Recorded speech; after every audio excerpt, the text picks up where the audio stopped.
चलें जी। Business valuation के बहुत सारे एस्पेक्ट्स हैं। जो एस्पेक्ट स्पेसिफिकली आज हम डिस्कस करेंगे वो हमारा शेयर्स की वैल्यूएशन का है।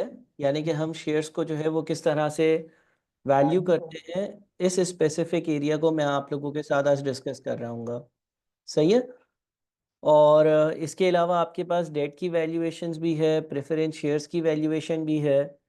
और जो हमारे बिजनेस की वैल्यूएशन में जो शेयर्स की वैल्यूएशन है उससे रेलेवेंट कुछ कैश फ्लोज वाली चीज़ें भी हैं जिसको हम बाद में देखेंगे। यानी कि फ्री कैश फ्लोज के कुछ मॉडल्स हैं और किस तरह से ये मर्जर्स एंड एक्विजिशंस के साथ लिंक्ड होता है, ये चीज़ें हम लोग जो है वो बाद में देख रहे होंगे।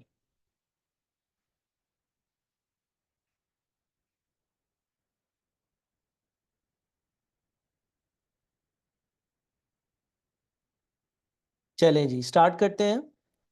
बिजनेस वैल्यूएशन और उसमें वैल्यूएशन ऑफ शेयर से रिलेवेंट कुछ चीज़ें हमें डिस्कस करनी है आज। सबसे पहले nature and purpose of business valuation, यानी कि बिजनेस वैल्यूएशन क्यों करी जाती है। पर्पस ऑफ बिजनेस वैल्यूएशन में to determine fair value of a business और company for reasons such as sale value, establishing partner ownership.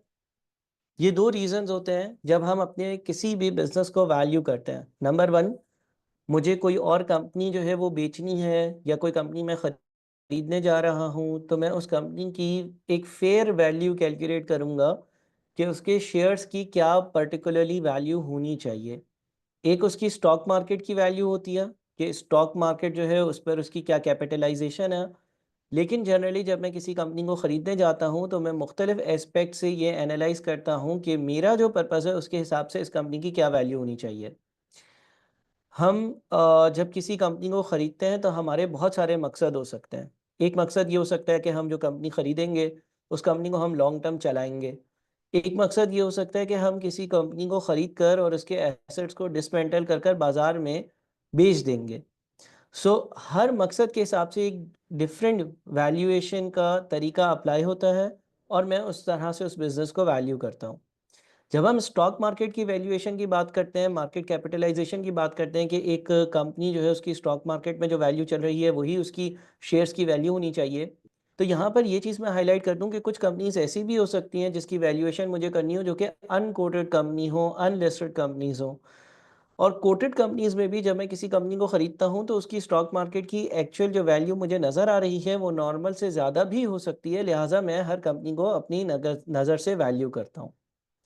दूसरी चीज़ हो सकती है एस्टेब्लिशिंग पार्टनर ओनरशिप, यानी कि एक चलती हुई कंपनी है, वो कंपनी जो है उसमें मैं उसको टेक ओवर कर रहा हूँ या उसमें 50% अब मैं शेयर्स परचेज़ करूँगा।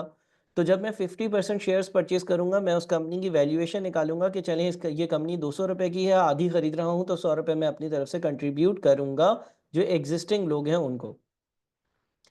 Ideally, the value is calculated in a range at a valuation date with combination of different methods including जो हमारे पास मेथड्स होते हो सकते हैं discounted cash flows method, market capitalization method, earnings multiple method और book value method.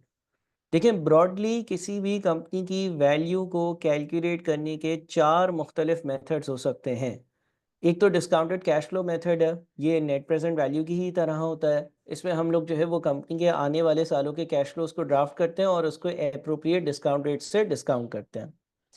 इस discounted cash flows method की detail में कुछ free cash flows to equity और free cash flows to firm के नाम के मॉडल्स हैं, मेथड्स हैं जो कि इंपॉर्टेंट है, जिसकी डिस्कशन हमारे पास आने वाले लेक्चर्स में आ रही होगी।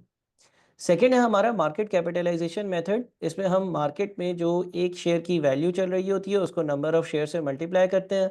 लेकिन मार्केट कैपिटलाइजेशन मेथड जो है उसमें ये चीज़ हमें कंसिडर करनी चाहिए कि जो मार्केट में एक कंपनी के शेयर्स की वैल्यू चल रही होती है, हो सकता है कि उस कंपनी की वो रियल वर्थ ना हो, आर्टिफिशियली एक बूम हुई हुई, एक पुश्ड अप हुई हुई वैल्यू भी वहाँ पर हो सकती है।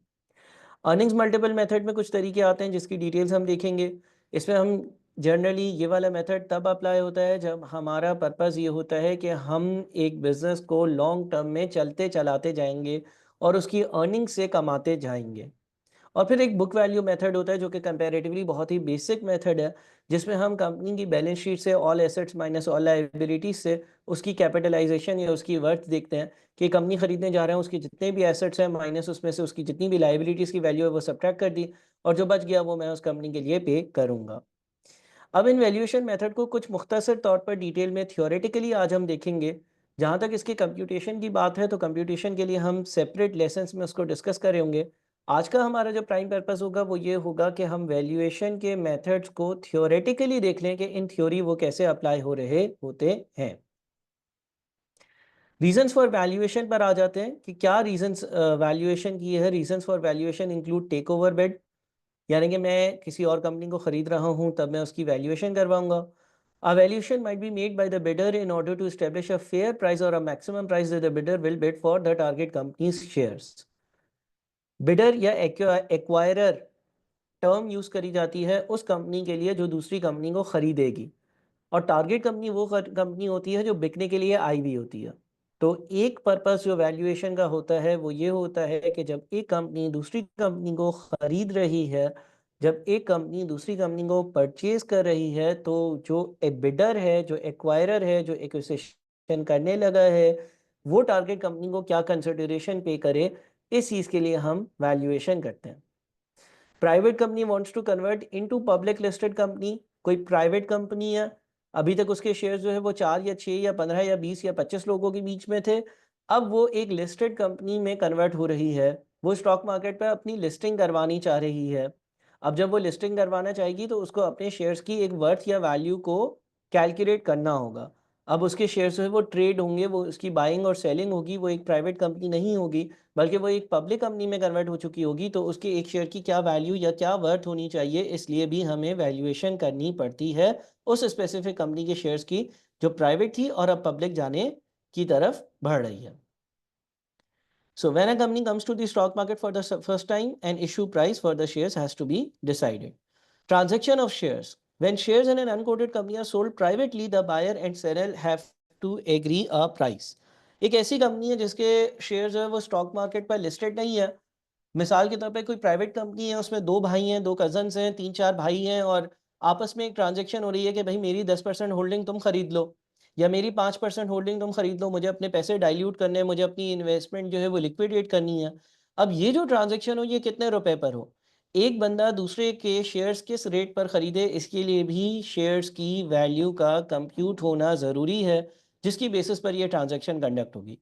देखिए, इवेंचुअली एक बायर जो चीज़ जितने में खरीदना चाहेगा और सेलर जितने में वो चीज़ बेचना चाहेगा, उस पर ट्रांजैक्शन होगी। बहरहाल वैल्यूएशन के मुख्तलिफ तरीकों से हमें आइडिया हो जाता है कि इस स्पेसिफिक या किसी कंपनी के स्पेसिफिक शेयर्स की क्या वैल्यू होनी चाहिए। उसके बाद वैल्यूएशन मॉडल्स का थोड़ा-सा हम इंट्रोडक्शन ले लेते हैं। ये याद रहे कि अभी हम सिर्फ़ और सिर्फ़ थियोरेटिकली चीज़ों को डिस्कस करेंगे। आने वाली क्लासेस में और आने वाले सेशंस में इंशाअल्लाह ताला इसको प्रैक्टिकली भी डिस्कस किया जाएगा और इसके कंप्यूटेशनल एरियाज़ को भी देखा जाएगा। All valuation methods are based on estimates and assumptions. जितने भी वैल्यूएशन के तरीके होते हैं उसमें कहीं ना कहीं अजम्पशंस होती हैं और एस्टिमेट्स अप्लाई हो रहे होते हैं। Each method produces a different valuation. हर मेथड का एक मुख्तलिफ आंसर आएगा। Broad categories of methods include, जो ब्रॉड कैटेगरीज हैं मेथड्स हैं वो उसमें क्या क्या है। एसेट बेस्ड वैल्यूएशन का तरीका है, based on assets value of a company, जिसमें हम कंपनी की जो एसेट्स की वैल्यू होती हैं उस बेसिस पर कंपनी की वैल्यूएशन निकालते हैं। इनकम बेस्ड या मार्केट बेस्ड वैल्यूएशन टेक्निक होती है, based on estimated future earnings और डिविडेंड्स। इसमें हम ये देखते हैं कि एक कंपनी की जो आने वाले सालों की फ्यूचर की जो अर्निंग्स है या डिविडेंड्स हैं उसकी बेसिस पर कंपनी की आज की वर्थ कैलकुलेट करी जाती है। Cash flow based valuation techniques, discounted future cash flows using appropriate discount rate. अच्छा, ये जो आपके पास आखिरी वाली टेक्निक है ये बहुत ज़्यादा आपके पेपर्स के लिए इंपॉर्टेंट होती है। इसमें कुछ मेथड्स ऐसे आते हैं जो मैं आने वाले सेशंस में भी डिस्कस कर रहा हूँगा। अब सबसे पहले हम बात कर लेते हैं एसेट बेस्ड वैल्यूएशन टेक्निक्स की। Focuses on the value of a company's assets or the fair market of its total assets after deducting liabilities. देखिए, ये बड़ा ही बेसिक सा, ये बड़ा ही फर्स्ट स्टेप या आप कह लें कि बिल्कुल ही बुनियादी सा एक तरीका है कि कंपनी के ऑल एसेट्स में से ऑल लायबिलिटीज को माइनस कर दो। हमारा अकाउंटिंग इक्वेशन होता है asset is equal to capital plus liability.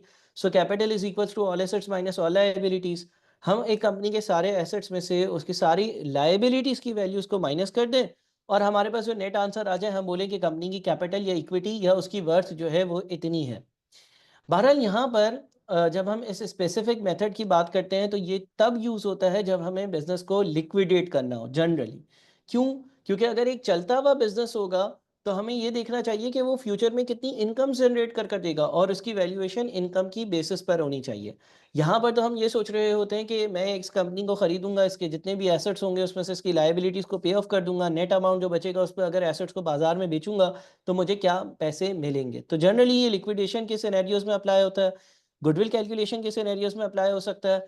All assets minus all liabilities की वैल्यू 500 आ रही है, आप 700 रुपये पे कर रहे हो, 200 रुपये आप गुडविल की वजह से ज़्यादा पे कर रहे हो। जिस तरह से हम फेयर वैल्यू ऑफ कंसिडरेशन में से जो एसेट्स एक्वायर्ड है, नेट एसेट्स वैल्यू है, वो माइनस करते हैं। There are three methods. अच्छा, इसकी भी सब ब्रांचेस हैं या नेट एसेट्स वैल्यूएशन बेसिस में तीन तरीके होते हैं। Net assets value based on book values. Book values क्या होती हैं? आपने कंपनी की statement of financial position pick करी, स्टेटमेंट ऑफ फाइनेंशियल पोजीशन में जितने एसेट्स आ रहे थे और स्टेटमेंट ऑफ फाइनेंशियल पोजीशन में जितनी भी लायबिलिटीज आ रही थी, इन दोनों को नेट ऑफ किया और एक कंपनी की वर्थ या वैल्यू कैलकुलेट कर ली। Net assets value based on realisable values. Realisable values disposal values होती हैं। एक एसेट की बुक वैल्यू और उसकी रियलाइजेबल वैल्यू डिफरेंट हो सकती है। मिसाल के तौर पर एक कंपनी की बैलेंस शीट पर स्टेटमेंट ऑफ फाइनेंशियल पोजीशन पर नॉन करंट एसेट्स में एक एसेट आ रहा है फिक्सर्स एंड फिटिंग्स 5 लाख रुपए, ये उसकी बुक वैल्यू है। लेकिन मुझे पता है कि बाजार में जाकर अगर मैं इसको बेचूंगा या इस एसेट को डिस्पोज ऑफ करूंगा या फिक्सर्स एंड फिटिंग्स को बेचूंगा तो 5 लाख रुपए नहीं, 2 लाख रुपए मिलेंगे। ये उसकी रियलाइजेबल वैल्यू है। तो नेट एसेट्स वैल्यूएशन बेसिस में कभी कभी हम कंपनी को रियलाइजेबल वैल्यू पर मेजर करते हैं। ये ज़्यादा अप्रोप्रिएट है क्योंकि इसमें इस चीज़ की एडजस्टमेंट हुई भी होती है कि बुक वैल्यू कुछ और रिफ्लेक्ट कर सकती है और उस एसेट की स्पेसिफिकली जो रियलाइजेबल वैल्यू है वो उससे डिफरेंट हो सकती है। इस नेट एसेट्स वैल्यू बेस में एक रिप्लेसमेंट वैल्यू मेथड भी होता है। रिप्लेसमेंट वैल्यू और रियलाइजेबल वैल्यू में ये फ़र्क है कि रियलाइजेबल वैल्यू में हम ये देखते हैं कि एसेट को अगर हम डिस्पोज ऑफ करेंगे तो हमें क्या अर्निंग्स होगी, और रिप्लेसमेंट वैल्यू का मतलब ये है कि अगर यही एसेट, ऐसा ही एसेट हम बाजार से खरीदेंगे तो उसकी क्या वैल्यू होगी। ठीक है जी। तो ये तीन तरह के अलग अलग जो है वो मेथड्स होते हैं। अच्छा, इससे आगे चलते हैं। यहाँ तक आई होप कि आप लोगों को कोई भी मसला नहीं होगा।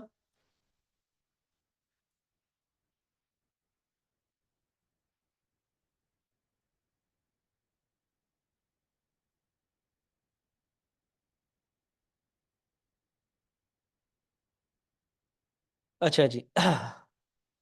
अब आ जाते हैं हम net assets value based on book value method में। All assets minus all liabilities from the statement of financial position, जैसा कि हमने डिस्कस किया, generally gives indication of lowest value that the target company is going to accept. जो हमारी target company है वो lowest जो वैल्यू जो एक्सेप्ट करेगी उसकी यहाँ पर हमारे पास वैल्यू आ जाती है। Net assets value based on net realizable value basis, all assets minus all liabilities. However, assets are stated at their disposal value used when the assets of the company are valuable and the current disposal value might be worth more than the expected future dividends or earnings. अच्छा, generally अगर मैं कोई ऐसी company खरीदने जा रहा हूँ जिसको मैं खरीद कर बेच दूंगा और मुझे लगता है कि इस कंपनी को चलाना अच्छा नहीं है, इसको चलाकर जितनी अर्निंग्स आएंगी और जितने डिविडेंड्स आएंगे उससे आने वाला बेनिफिट कंपैरेटिवली कम होगा, मैं इस कंपनी को खरीद कर और इसके एसेट्स को मार्केट में बेच दूं, ये मेरे लिए ज़्यादा फायदेमंद होगा। यानी कि यहाँ पर कंपनी के एसेट्स कोई अच्छी वैल्यू रखते हैं, कंपनी को खरीद कर बेच लेने में ज़्यादा मुनाफा है, रादर देन कि उसको चलते चलाता रहूं और उसकी अर्निंग्स और डिविडेंड से फ़ायदा उठाऊं। यानी कि फ्यूचर की जो अर्निंग्स होगी या फ्यूचर में जो डिविडेंड्स होंगे उससे आने वाला जो गेन होगा उससे बेनिफिट उठाऊं, उससे मुझे कम बेनिफिट मिलेगा, तो मैं एक कंपनी को खरीद कर और उसके एसेट्स को मार्केट में डिस्पोज ऑफ कर कर बेच देता हूं। अगर कोई ऐसा सिनेरियो होगा आपके क्वेश्चन का, पास पेपर का, तो net assets value based on realisable value apply हो रहा होगा। Appropriate if the intention is for the business to be liquidated and the asset sold. ठीक है, थ्योरेटिकली हम चीज़ों को समझ रहे हैं और फिर हम इसको न्यूमेरिकली अप्लाई भी करेंगे तो ज़्यादा चीज़ें आपकी क्लियर हो जाएंगी। Net assets valuation based on replacement value, all assets minus all liabilities. However, assets are stated at the replacement values. Replacement value of assets is their cost of acquisition.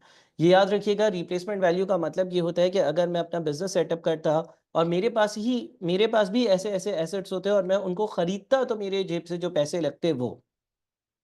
ठीक है जी। Income based valuation methods, income based valuation methods में भी again मुख्तलिफ methods आते हैं। सबसे पहले है price to earnings ratio method. Price to earnings ratio method का अगेन हम यहाँ पर फॉर्मूला देख रहे हैं, फिर इसकी एप्लीकेशन सेपरेट जगह पर करेंगे। अभी सिर्फ और सिर्फ एक बेसिक अंडरस्टैंडिंग फॉर्म कर रहे हैं कि पीई रेशियो मेथड क्या होता है। इस स्पेसिफिक मेथड में आपको अगर किसी कंपनी के मार्केट वैल्यू निकालनी है शेयर की, तो आप पी रेशियो को अर्निंग्स पर शेयर से मल्टीप्लाई कर दोगे। अच्छा, यहाँ पर आपके पास जो पी रेशियो का फॉर्मूला होता है वो होता है market price per share divided by earnings per share is equals to PE ratio. तो मैंने उसी फॉर्मूले को रीशफल किया है, ईपीएस जो डिनोमिनेटर में है वो राइट साइड पर जाएगा, तो प्राइस अर्निंग रेशियो से मल्टीप्लाई हो रहा होगा। पी रेशियो आप लोगों ने सेपरेट कहीं ना कहीं ज़रूर पढ़ा होगा, किसी कंपनी का ईपीएस या अर्निंग्स पर शेयर की भी नॉलेज आप लोगों को होगी। अब यहाँ पर इस फॉर्मूले में ईपीएस कौन सा होना चाहिए, मुख्तलिफ हो सकते हैं। पिछले साल का ईपीएस पिक कर लें किसी कंपनी का, एवरेज ईपीएस पिक कर लें। एक कंपनी जिसके आपके शेयर्स को वैल्यू निकालनी है, उसके पिछले 3 या 4 साल के रिजल्ट्स आपने गैदर करे, उसके पिछले 3 या 4 साल का जो अर्निंग्स पर शेयर था उसका एक एवरेज ले लिया और वो इस फॉर्मूले में यूज़ कर लिया, अगर आपको लगता है कि उसी एवरेजेस के हिसाब से कंपनी फ्यूचर में काम करती रहेगी। फोरकास्ट ईपीएस ले लिया, किसी कंपनी की फ्यूचर की वैल्यूएशन निकालने के लिए हमने ये देख लिया कि उसके फ्यूचर के आने वाले सालों में उसके जो ईपीएस होगा वो कितना होगा और उस बेसिस पर उसको वैल्यू कर लिया। अच्छा देखिए ज़फ़र, यहाँ पर जो भी मेथड्स अभी हम डिस्कस कर रहे हैं वो किसी भी कंपनी की जो शेयर्स की वैल्यू है उसको रिफ्लेक्ट करेगा, कंपनी वैल्यू को रिफ्लेक्ट नहीं करेगा। जनरली जब हम वैल्यू ऑफ अ फर्म और या वैल्यू ऑफ अ कंपनी की बात करते हैं तो उसका मतलब होता है कि हम उस कंपनी के डेट और इक्विटी या कैपिटल एम्प्लॉयड की बात कर रहे हैं। और जब हम कैपिटल एम्प्लॉयड की बात करते हैं तो उसके लिए सबसे जो इंपॉर्टेंट मेथड है वो free cash flows to firm या free cash flows to company का मॉडल है, जो मैं डिस्कस इंशाल्लाह आप लोगों से कर रहा हूँगा। फिर हम पी रेशियो कौन सा सेलेक्ट करें, average ratio of a number of similar companies. हो सकता है कि आपके सवाल का डेटा ऐसा हो कि जिसमें लिखा हुआ हो कि आपने ए कंपनी को वैल्यू करना है, ए कंपनी जो है उसका बिजनेस है वाटर प्लांट्स का, और आपको बी, सी और डी कंपनी के पी रेशियोज दिए हुए हैं और आप शायद उनका एवरेज ले लो या उसमें से किसी एक कंपनी का पी रेशियो ले लो। तो मुख्तलिफ कॉम्बिनेशन हो सकते हैं पीई रेशियो के और अर्निंग्स पर शेयर के।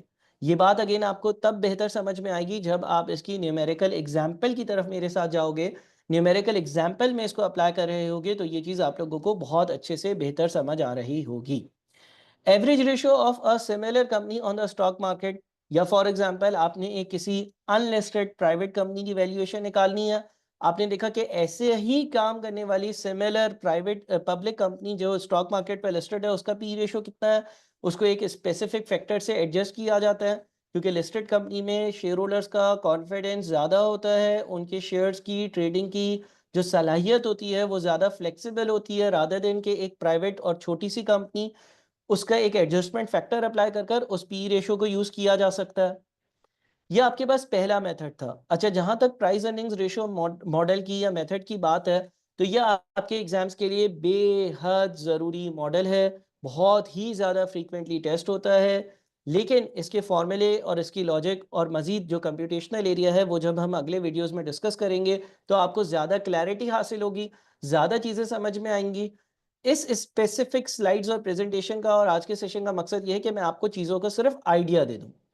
अगला हमारे पास अर्निंग यील्ड मेथड आता है, इतना पॉपुलर नहीं है।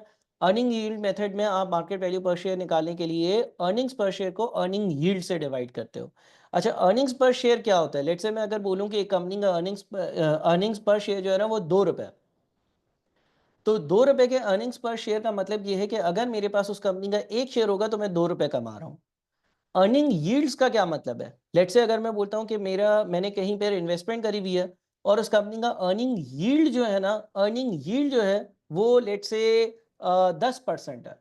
तो इसका मतलब ये है कि उसके शेयर प्राइस की जो भी वैल्यू है उसको अगर 10% से मल्टीप्लाई किया जाता है तो मुझे पता चल जाता है कि मैं कितनी अर्निंग्स कर रहा हूँ। या 10% के अर्निंग्स यील्ड का मतलब ये है कि मेरी इन्वेस्टमेंट या जो शेयर्स की मार्केट प्राइस चल रही है किसी कंपनी का उसका कितना परसेंट रिटर्न मैं कमा रहा हूँ। तो इफेक्टिवली अर्निंग्स यील्ड का अगर फॉर्मूला आप देखें तो वो होता है EPS divided by price per share. अब प्राइस पर शेयर को हम लेफ्ट पे ले आए और ईपीएस को राइट पे ले गए, डिनोमिनेटर में ले गए, तो ये हमने एक रीड्राफ्ट कर लिया फॉर्मूला। अर्निंग्स यील्ड का मेथड जनरली इतना कॉमनली यूज नहीं होता। अर्निंग्स यील्ड जो हम इस फॉर्मूले में यूज करेंगे might be of a similar company, मैं ये सोचूं कि यार इस कंपनी का ईपीएस 2 रुपए है, मैं ऐसी ही सिमिलर कंपनी में इन्वेस्टमेंट कर 10% कमा रहा होता हूँ, अर्निंग्स यील्ड मेरा 10% होता है, और वो मैं 10% यहाँ पर यूज कर 2 को डिवाइड करूँ और मैं बोलूँ कि इस कंपनी के एक शेयर की मेरे हिसाब से वैल्यू 20 रुपए है, क्योंकि किसी और कंपनी में मैं अपनी इन्वेस्टमेंट पर 10% कमा रहा हूँ, ये कंपनी मुझे 2 रुपए कमा कर दे रही है। अगर मैं 10% कमा रहा हूं तो 20 का 10% 2 रुपए बनता है, यानी कि 2 डिवाइडेड बाई 10% से 20 रुपीज का आंसर निकालकर मैं यहाँ पर 20 रुपए इन्वेस्ट करने के लिए तैयार हूँ। प्रोवाइडेड ये वाला मॉडल मॉडल तब यूज होगा जब मैं एक कंपनी में जब इन्वेस्टमेंट करने जा रहा हूं तो मेरा मकसद ये हो कि मैं वहां से लॉन्ग टर्म अर्निंग्स हासिल करूंगा, रादर देन कि उस कंपनी को मैं बेच दूं। एवरेज ऑफ सिमिलर कंपनीज, बहुत सारी मुख्तलिफ सिमिलर कंपनीज का एक एवरेज ले सकते हैं अर्निंग्स यील्ड को यूज करने के लिए। अच्छा, फिर आता है डिविडेंड यील्ड मेथड। ये भी इसी तरह का एक सिमिलर मेथड है जिसमें आप मार्केट वैल्यू पर शेयर निकालने के लिए डिविडेंड पर शेयर को डिविडेंड यील्ड से डिवाइड करते हैं। डिविडेंड पर शेयर क्या होता है कि जो रिटर्न एक शेयर होल्डर को मिला, ईपीएस में और डीपीएस में फर्क है। एक कंपनी के अर्निंग्स पर शेयर है 10 रुपए, यानी कि उसकी प्रॉफिट आफ्टर टैक्स को शेयर से डिवाइड किया तो एक शेयर होल्डर के हाथ में 10 रुपए आए इन टर्म्स ऑफ अर्निंग। अब ऐसा नहीं है कि 10 रुपए एक कंपनी का ईपीएस है तो ऐसा शेयर होल्डर आपके घर पर कैश फॉर्म में 10 रुपए आए होंगे। डिविडेंड का मतलब ये होता है कि जो आपको रिसीव हुआ, 10 रुपए कंपनी कमाए, 10 में से 3 रुपए डिविडेंड के तौर पर दे दिया और 7 रुपए री इन्वेस्ट कर दिया उसी सेम बिजनेस में, तो 3 रुपए आपका डिविडेंड पर शेयर होगा। इस मॉडल में हम डिविडेंड पर शेयर को डिविडेंड यील्ड से डिवाइड कर और एक कंपनी के मार्केट वैल्यू पर शेयर कैलकुलेट करते हैं। Dividend yield might be similar companies dividend yield, average of similar several similar companies, बहुत सारी सिमिलर कंपनीज का जो एवरेज है वो हो सकता है। अब आ जाता है डिविडेंड वैल्यूएशन मॉडल। हाँ, डिविडेंड वैल्यूएशन मॉडल एक इंपॉर्टेंट मेथड है। तो पहला मेथड जो मैंने इंपॉर्टेंट हाईलाइट किया था वो था PE ratio model. PE ratio model बहुत ज़्यादा इंपॉर्टेंट होता है। दूसरा जो मेथड मैं हाईलाइट कर रहा हूँ जो इंपॉर्टेंट है वो है dividend valuation model. Dividend valuation model ये कहता है कि किसी भी कंपनी के जो शेयर्स की मार्केट वैल्यू या वर्थ होनी चाहिए वो उसके जो फ्यूचर में उस शेयर को लेकर जो फ्यूचर में आप आने वाले सालों में डिविडेंड्स हासिल करोगे उसकी प्रेजेंट वैल्यू होनी चाहिए। मिसाल के तौर पर मैं एक कंपनी का शेयर खरीदूंगा और मुझे पता है कि उसके अगेंस्ट मुझे हर आने वाले साल के आखिर में 10 रुपए का डिविडेंड मिलेगा, तो मैं उस कंपनी के शेयर के लिए वो पैसे पे करने को तैयार हूँगा जो फ्यूचर के डिविडेंड्स की आज की मौजूदा वैल्यू बनती है। So based on the fact that market value of a share is the price of all the future dividends, present value of all the future dividends, इस specific case में, इस specific scenario में, इस specific method में आपने करना क्या होगा? क्या आपके सवाल में फ्यूचर के ईयर्स के डिविडेंड्स को आपने ड्राफ्ट करना होगा, प्लॉट करना होगा और उसको डिस्काउंट करना होगा based an appropriate discounting rate. और डिविडेंड्स को डिस्काउंट करने के लिए जनरली कॉस्ट ऑफ इक्विटी का जो डिस्काउंट रेट होता है या कॉस्ट ऑफ इक्विटी की जो वैल्यू होती है उसको यूज़ किया जाता है। कॉन्सेप्ट बड़ा सिंपल है। मैं एज अ शेयर होल्डर ये सोचता हूँ कि आज मैं किसी कंपनी का शेयर खरीद रहा हूँ तो बदले में मुझे उसके फ्यूचर डिविडेंड्स मिलेंगे, तो उसके फ्यूचर डिविडेंड्स की आज जो वर्थ बनती है वो मैं उस कंपनी के शेयर्स की प्राइस को पे करने के लिए तैयार हो जाता हूँ। अब इसमें भी दो सब टाइप्स आती हैं। एक होता है कांस्टेंट एनुअल डिविडेंड, यानी कि उस कंपनी के शेयर्स की वैल्यू निकालना जो हर साल एक ही जितना डिविडेंड देती है। एक कंपनी है जिसके शेयर्स में लूंगा और मुझे हर साल 10 रुपए 10 रुपए 10 रुपए 10 रुपए 10 रुपए 10 रुपए ही डिविडेंड मिलेगा, एक ऐसी कंपनी हो सकती है। दूसरा हो सकता है constant rate of growth in annual dividends. दूसरा केस ये है कि जिसमें मैं एक कंपनी के शेयर्स खरीदूंगा आज, पहले साल के आखिर में शायद वो 10 रुपए डिविडेंड देगी, अगले साल के आखिर में 11 रुपए का डिविडेंड होगा, उसके अगले के साल के आखिर में 12.1 रुपीस का डिविडेंड होगा। यानी कि डिविडेंड कांस्टेंट नहीं होगा बट एक कांस्टेंट रेट से ग्रो कर रहा होगा। पहले साल के आखिर का डिविडेंड अगर 10 है और दूसरे साल के आखिर का डिविडेंड 11 है और तीसरे साल के आखिर का डिविडेंड 12.1 है, इसका मतलब हर साल डिविडेंड 10% से ग्रो कर रहा है। इसका मतलब जैसे ही मैं फ्यूचर में जाता रहूंगा मुझे ज्यादा डिविडेंड मिलेंगे। तो ये constant rate of growth in annual dividends वाला केस होता है। अगेन इन दोनों में से कांस्टेंट एनुअल डिविडेंड्स वाले केस में आप market value of share calculate करने के लिए जो कांस्टेंट एनुअल डिविडेंड की वैल्यू होगी उसको कॉस्ट ऑफ इक्विटी से डिवाइड करोगे। इसको आप लिंक कर सकते हो परपेचुइटी से। एक कॉन्सेप्ट आपने शायद पहले पढ़ा होगा परपेचुइटी का, परपेचुअल स्ट्रीम ऑफ पेमेंट्स का, जिसका फॉर्मूला होता था आर ओवर आई। हम ये कहते थे कि फ्यूचर में अगर हर साल के आखिर में मुझे आर एक अमाउंट मिल रही होगी तो उसको मैं आई से डिस्काउंट कर दूंगा तो उसकी आज की प्रेजेंट वैल्यू मिल जाएगी। तो यहाँ पर भी परपेचुटी का ही कॉन्सेप्ट अप्लाई हो रहा है। परपेचुअल डिविडेंड्स है, हर साल सेम वैल्यू है। मान लो कि आप एक कंपनी का आज शेयर लोगे और हर साल के आखिर में आपको 10 रुपए डिविडेंड के तौर पे दिए जाएंगे, और लेट्स से आप 10% साल का कमाना चाहते हो, तो शेयर की वैल्यू 10 यानी कि डिविडेंड की अमाउंट डिवाइडेड बाय 10% यानी कि जो आप कमाना चाहते हो उससे डिवाइड करोगे और 100 रुपए बना लोगे।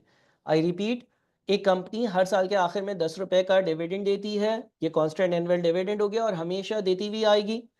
आपका कॉस्ट ऑफ इक्विटी 10% है, यानी कि आप ये चाहते हो कि मैं 10% की अर्निंग्स करा करूं अपनी इन्वेस्टमेंट से, तो आप इस शेयर के लिए 10 डिवाइडेड बाय 10% यानी कि 100 रुपए पे करोगे।